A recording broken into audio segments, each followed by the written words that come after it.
Olá, eu sou Stephanie da Costa Galeano, sou psicóloga formada pela Universidade Estácio de Sá, pós-graduanda em Terapia Cognitivo-Comportamental pelo CBI of Miami, juntamente à Universidade Celso Lisboa.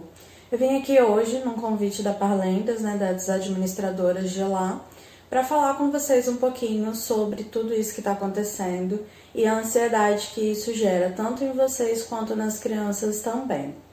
Pois bem, nós sabemos que as crianças, elas são como se fossem esponjas. Então, as coisas que acontecem com a gente, que a gente sente, elas acabam levando para elas também.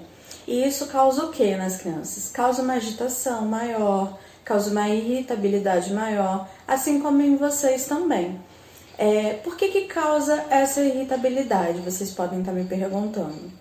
Porque o hormônio que é liberado no nosso corpo quando a gente sente ansiedade é o hormônio do estresse. Então é um hormônio chamado cortisol. Esse hormônio é um dos responsáveis por a gente ficar irritado, tá? Então é super normal que tenha essa irritação, tanto da parte de vocês quanto da parte das crianças também. A gente está tendo que ter um convívio aí um pouco obrigado, um pouco forçado. Então, isso acaba contribuindo para que a nossa ansiedade aumente. E como é que funciona? Mas eu tenho ansiedade? Eu não tenho ansiedade. Ansiedade só algumas pessoas têm. Não é bem assim. Todo mundo tem ansiedade. Por quê? Ela vem lá da época da pré-história.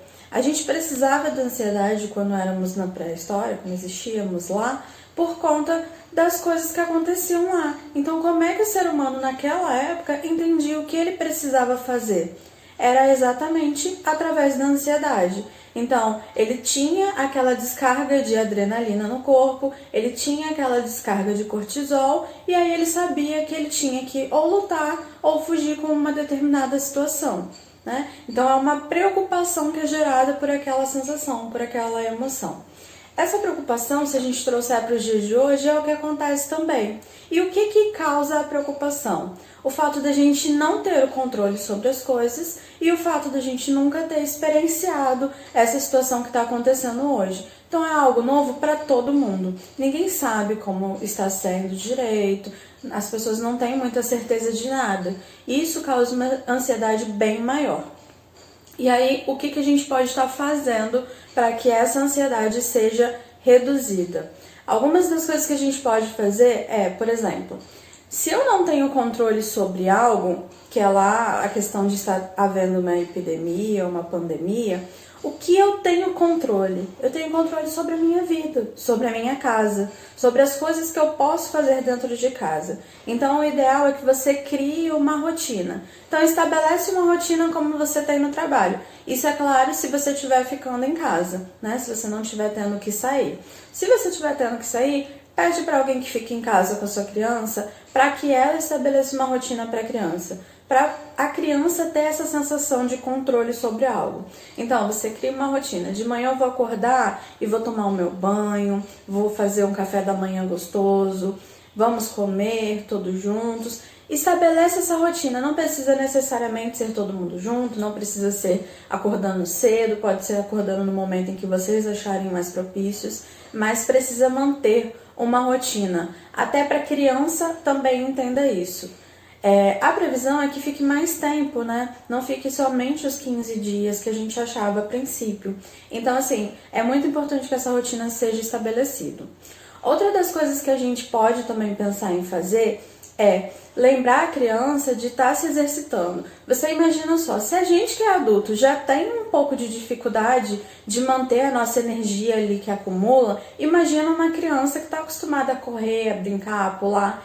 É claro que ela vai fazer isso dentro de casa também, tá? Então, o ideal é que você estabeleça dentro dessa rotina que foi criada um tempo também para que essa criança gaste energia. Se você tiver um quintal na sua casa, ou se você tiver uma varanda, faz uma atividade com a criança ali. Tem várias lives que estão sendo feitas exatamente para isso, para gasto de energia tanto de adultos quanto de crianças também. Então, se você procurar um pouquinho pela internet, você pode achar, tá?